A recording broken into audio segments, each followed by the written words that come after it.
guys, it's Kelly here, and I'm back with another video for Honeybee Stamps. Today I'm going to be using the autumn stamp set, the Ocean Circlescapes, the Fresh Cut Florals, the Pumpkin Patch, and the barn door wood planks. It'll be linked below. And then the Circlescapes shakers.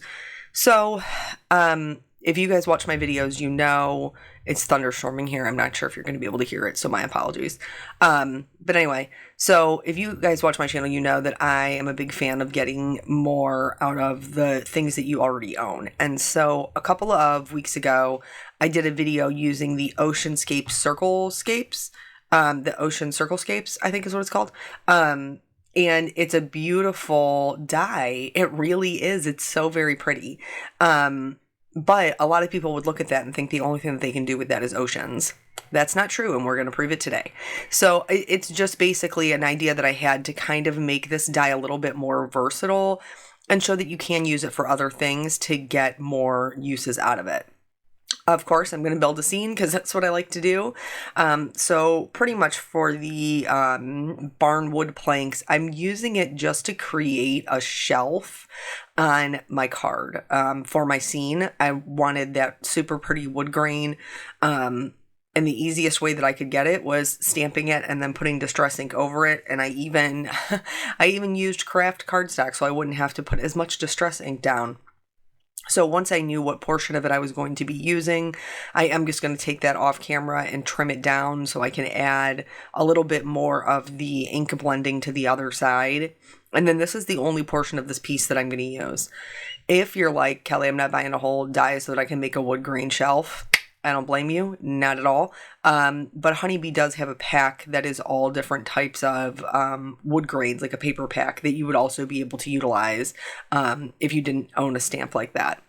So here I am cutting out, I'm using the shaker frames basically just so that I could have a frame for my oceanscape because it's going to look like woodwork in my scene. So here, all I'm doing with the distress inking is I'm totally adding colors. By the time this is done, it's going to look very much like the seal of the state of Ohio, which was not my intention, but that is what it looks like, y'all. But I wanted to do like a sunrise over rolling hills was the idea that I had. So I'm adding some squeezed lemonade and just a little bit of mustard seed. And then for the blue portion of the sky, I'm using tumbled glass and salty ocean. I'm just being very careful. If you can see on these, little half moon for the rays, I'm leaving like this little buffer of white that's right in between the yellow and the blue so that I don't have a green sky.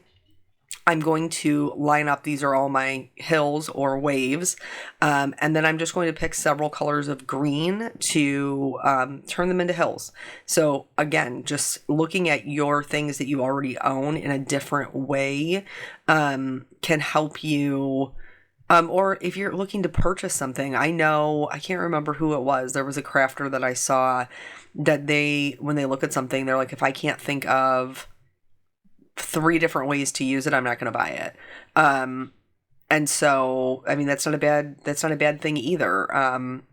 Now for me, it's different because this is my job.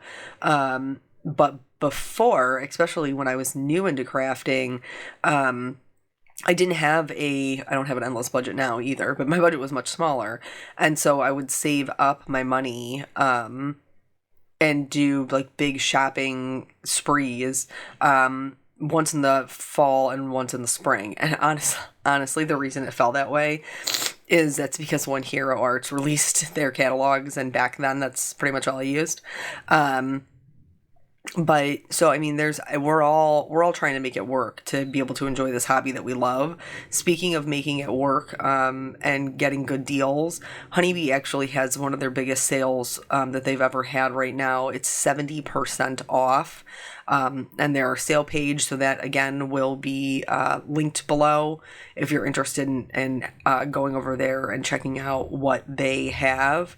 So yeah. So I just wanted to show you that there's different ways to use things and hopefully help you to see to encourage you, I guess, to look at the things that you have differently, or look at things differently than the manufacturer intended them, because you can really kind of stretch them and get different looks.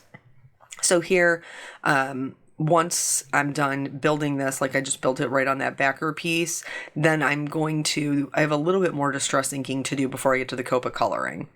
So I knew that my picture, my window of this sunrise was going to take up a good portion of my card, and then add in the woodwork, and it definitely was, but I still need to kind of set a scene. And so I needed a wall color. And what better wall color than Uncharted Mariner? I don't know one, people. So I am using the vintage photo on the bottom just because I'm going to pop my shelf up over top. And then this card could very well be a card like this on its own. But it's me, and we got to make it a scene, and I can't leave well enough alone. So in addition to that, I am going to be doing some stamping with some fall. I actually think Fresh Cut Florals, did that come out in the fall? It might have come out in the spring, but regardless, it'll work for whatever, because flowers work any time of year. I don't care what time of year it is. So I'm stamping down the holder, the floral bouquet, 2 pumpkins, and 2 little acorns. The way that I ended up building it, I probably didn't need the 2 little acorns, but I colored them, and so I used them.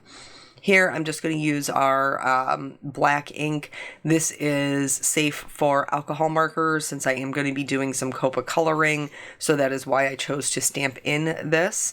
And then I tried to stamp them far enough apart that I would be able to die cut all of them out. And then, of course, we'll talk about coloring the white part of the dies to really kind of get your image to be enveloped into your scene when we get to that part. So I stamped all those down, and then we'll get into the Copa coloring. Lightest to darkest, darkest to lightest, nothing's changed there.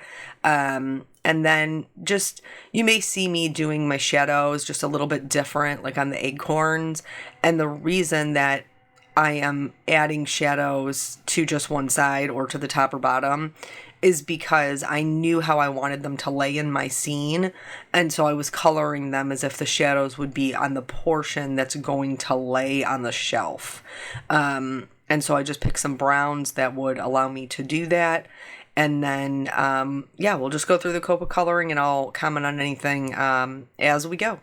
So, as far as how my life's been, it's good. It's good. Right. I don't even want to jinx us. I don't even want to say it out loud. But right now, everybody, can you hear? I wonder if you can hear Molly crying. It's because it's thunderstorming. So let's do a Molly update since we're talking about her anyway. It's thunderstorming, and I'm not talking about like a crazy wild thunderstorm. I mean, it's raining with low rumbles of thunder. That's what I mean. And she has a lot of anxiety. So I did, when I took her in for her follow-up, they gave me a prescription for trazodone, which is a people drug, but they've determined, like Benadryl, that it's okay to be used by dogs. So we have not used it because it's kind of like on an as-needed basis, and she's been doing really well with being crated in the room with me. So since it's an as-needed basis, I haven't had to use it yet, but tonight's going to be our night. Tonight is going to be our night. So they said you could you could give her as much or as, you can go up to, I think, 2 pills. I doubt we'll ever need 2 pills, but they said you start with like a half and then see how she does. Because obviously you don't want her just completely unconscious. But she should be a little bit calmer. So after I do this voiceover, I will definitely be trying that. But otherwise, she is doing good. She's having a hard time, staying immobile. That's just something, like being immobile is something that she's just struggles with. And I just think it's not because she wants to go do those things all the time. It's because she can't do them at all. Like, she's being told not to. And she's obstinate, not as bad as Emma, but she's like, I'm going to do what I want to do. So we'll see how it goes. We have one more, we're actually almost 1 month out. We have like another week to go. And then for the first 2 months is what they told us, is that she's supposed to be immobile for. So we'll see. I did set her up downstairs, so I don't want you guys to think like I've just left her to her own devices. Her crate downstairs, she seemed to be doing really well with the anxiety. If she had, like, if I put her in her crate with a blanket that was covering it, so I didn't want to put her in her crate and just kind of leave her alone. I wanted her to be able to be out and be with Emma. So I did put the blanket over the crate and I left the door open, so she has the option to go in there if she needs something to feel more secure. And maybe she's taken that option now, because as of right now, the crying has stopped. We'll see how it goes. But yeah, so unfortunately, I can't have her upstairs with me in my office because she's only allowed to do the stairs one time a day. So with her sleeping up here, like I take her down in the morning and then I bring her up at night, but otherwise she stays downstairs. So that does make me feel bad, and I try to spend time with her when I can throughout the day, but like when I have to do a voiceover, like now when we're spending time together, I can't be in the family room with her, unfortunately. So, you guys know, if you've been watching my videos, that we're gearing up for a new school year. And so, I think we finally had everything that was brought to us, shipped to us. So apparently, I told you my mom bought him shoes. So he's been on me every day about wearing these shoes. And I was like, buddy, no, those are school shoes. You wear those shoes on the first day of school, not before. You can wear them after, but those are school shoes that you shall wear into the school. So, so he's excited about his shoes, but he's talked his other grandmother in somehow, and I'm not sure how exactly. She I guess told him that she would buy him something for the new school year, and I believe he said that he wanted a backpack. So we are not from Alabama, but his dad is a big Alabama fan. Consequently, it's like one of those things that gets passed down. So Peanut is also an Alabama fan, and so he wanted an Alabama backpack, which is fine. Okay. So he tells me, he's looking online, he's like, I need you to take pictures of these and send them to Grandma T so that she can see what I want. And I was like, okay. So the first picture, I handed my phone and I'm sitting there with him, and the first picture is a backpack. But the second picture is a water bottle. And I was like, you're getting a water bottle? I thought you were getting a backpack. And he was like, no, I'm going to get them both. Greedy. And I was like, I don't think so, buddy. So then as he hands me back my phone because he's done taking the pictures, I send them to Grandma T, to Eric's mom. And I was like, hey, I don't know what you guys discussed, but this is what he told me to send you. So this is what I'm sending you. And then as I am sending it, I'm looking at the photo, and that water bottle was $32.99. A water bottle for $33. So immediately after I send it, I start texting her back, like, listen, Grandma, that's insane. Don't you dare buy that water bottle. And she was like, no, I'll get the backpack. But she did, which, like, good for her. She said, she was like, well, the backpack that he picked out doesn't have place for a water bottle, and I'm pretty sure he needs one. It has, like, no outside pockets. It was more like a college style, like an older kid's backpack. So I did double check that with him, and he said he did need a place to put his water. And so we ended up getting a different Alabama backpack, but he's very excited about that.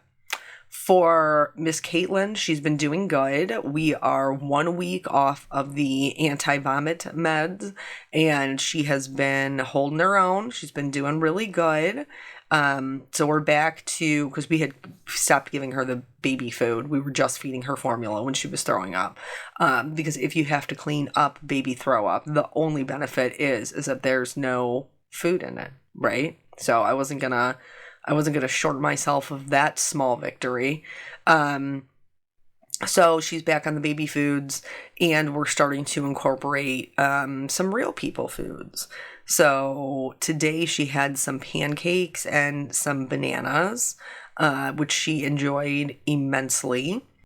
And I think that I've just been more hesitant to give her, like, real people food, just because like there's something going on with like when she's eating, I'm scared to death she's gonna choke. One time, and I've probably told you guys this story before, like one time Peanut choked on a Tootsie Roll, and it just was it was such a terrifying experience. And obviously he ended up being fine, but it was not good. So I'm just she doesn't want to chew her food before she eats it. And so I'm just very nervous about her eating people food. Obviously she doesn't eat alone. I'm sitting there watching her. Oh wait, we have to go back to the card. So here, this like hydrangea style flower, I wanted to just make note of this. Because everything's been status quo as far as the coloring, but this particular flower is drawn in such detail that there is I did not feel like I could go in there and do proper flower by flower shading. It's still a very pretty flower, but in order to get any shading on it, I filled the whole thing in with my lightest color. And then I went in with the next darkest colors and just did a series of dots or stippling. And then I'm going to do the same thing in reversed, going back in with my lighter colors to remove some of it. This is going to create some highlights and some shadows in that flower and give it color without me like pulling my hair out, trying to go in there and find each individual flower petal. So that's a technique that you can use if something is super like fine detailed like that and you're not sure how to get in there and add your shadows. For the greens, when you're choosing a color palette for your cards, try to be conscientious. And it's not always true. Like there's a lot of colors going on in this card, but I try to be conscientious about how many colors I'm bringing in. So since it's a bouquet, it makes sense to have a lot of colors, but I'm not going to want to bring in a bunch more greens to compete with the hills in my greens. I purposely chose 2 different green combinations that were already included in my hills, my ink blending colors, so that they would be a complement to each other instead of competing for, time in the forefront. So I chose a yellow green and I chose a true green that already matched what I had. For the shading for this glass bowl or vase, whatever we're going to call it, we're going to keep it real nice and simple. We want to give it some dimension, but it's supposed to be clear. So I'm going to add some shadows in the back of the opening. I'm going to add some shadows at the base where it all gathers together. And then I'm going to add shadows kind of like on the middle of the edge. So you want to leave this little gap on the side. That's going to help give it more roundness and the illusion of transparency. And then you're going to go over it with I started with my darker colors for this one because I'm confident in where those lines are going to go. But if you're not, please start with your lightest color, work out to your darkest, and then darkest back to your lightest. For the detail, I am using my white gel pen. I used it on the glass bowl. I'm also going to use it on the flowers, to create some centers, especially in that hydrangea piece, as well as the 2 flowers that are at the forefront. That one looks like a Gerber daisy. I'm not sure what the other one is. And then I'm going to go ahead and die cut these out so that I can build my arrangement and finally put my card together. So anywho, back to Caitlin. So she very much enjoys her snacks. I'm just a little bit apprehensive because she doesn't really seem to be chewing her food. She just kind of wants to gulp it down, even like her puffs. And so it just makes me nervous. So if there's any tips you got out there for how to help her ensure she eats she chews her food, eating it's not a problem. She's for that. But that she's chewing it, please, by all means, let me know. So here I have my base, with that wall paint color. And then I used my frame to get the placement correct. And then I just held it there while I glued down my sunrise. And again, this is just the illusion I was trying to create was like a window, like a picture window out over these rolling hills. I am gonna pop my shelf up on foam tape just to give this a little bit more dimension, so that it looks as if the shelf or table is in fact sitting in front of this. I keep wanting to call it a picture. This window. And then, so that means I do have to be a little bit creative with my foam taping. Anything that hangs over the shelf will need to have foam tape on it, but anything that's going to sit on the shelf will need to have glue. And I did run into a little bit of an issue with this particular one where I had to move it. I did rip my paper when I moved it, but I knew that it was like this whole shelf was basically going to be covered up by pumpkins and acorns and stuff, so I wasn't too worried about how that was going to look. So yeah, I mean, I always tell you guys about the kids and recap you on the kids. I'm excited for myself because I have a hair appointment. I have not had my hair done since before Caitlin was born, and she is 9 months old, but her 9-month photos are coming up. My birthday is coming up. Our wedding anniversary is coming up. And I'm like, I would really like to have my hair did for those things. That would be nice. So I did go ahead and make that appointment to get that done. And I honestly have no idea what I'm going to do. I've had the same haircut-ish, which I don't even know if it's a haircut, because it's just always been long. It's been long my whole life. I cut it off one time, regretted it, instant regret. But my sister looks beautiful in short hair, not me, and we look similar, so you'd think that would be true for both of us, but it's not. But anywho, so I've done like the blonde highlights, I've done caramel, I've done red, highlights, lowlights. Like I've mixed it up quite a bit. I'm much more willing to play with my color than I am with my cut, because I can't pick it up off the floor and glue it back to my head. So I don't know. We'll have to see what they have to say, because at this point my roots are so long. I'm thinking of maybe doing like a balayage, which is easier to grow out because it's a more natural look versus highlights, like very segregated highlights and lowlights. I don't know. Well, I've never been to this girl before. I have been to this studio before, but my regular girl, can I even call her regular? I haven't been there in 9 months. But the girl I had seen before, was booked. So I'm trying somebody new. Hopefully it works out for me. So here, you guys know that I'm not a huge fan of the white outline, really more specifically in scene cards. And so because I want these die cuts to kind of melt back into the scene in which I'm intending, I do color the white portion of my die cuts. In a scene like this, it can seem like it's a little bit daunting, and overwhelming to get in there. But honestly, if you just go section by section, you can see, I've sped it up here, but you can see that it does go by pretty quickly. If you just go in and pay attention, like, find your colors. People ask me, well, how do you find your colors? I eyeball them. Like, I pick out one that I think is going to be close. I test it on a small portion. If it's not close, I just try another color.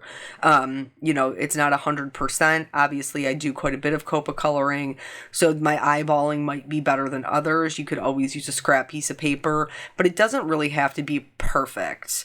Like this BG09 is what I'm using for the wall color. It's not 100%. And so it was too bright. I needed to knock it back a little bit. So I just went right over top of it with a C3, and that was enough to knock it back to help it blend. For the lighter colors, like where the sun is, I just use the flower as kind of like a way to break it up. So I have my yellow on one side and my blue on the other. And then for the sentiment, I really didn't want to do anything that was going to take away from the scene that we just built. And so I decided that I was going to do just a little black label and almost like sit it on the shelf as a decoration. Have you seen those? We have a couple in our house. They were really popular probably like 10 years ago, because Lord knows my decoration is dated. But they're like the black signs with the white lettering, but they're kind of like distressed. And they say things like dog kisses here, stuff like that. And so that was kind of my idea, is I could just put that down there and it would act as one of those signs and not really distract from the scene. And so I'm adding some shimmers to the flowers, to the sun rays, and then that is it. That's the whole card. So I hope that you learned a little bit of something. I hope that you are inspired to look at your dies a little bit differently and see how versatile they can be.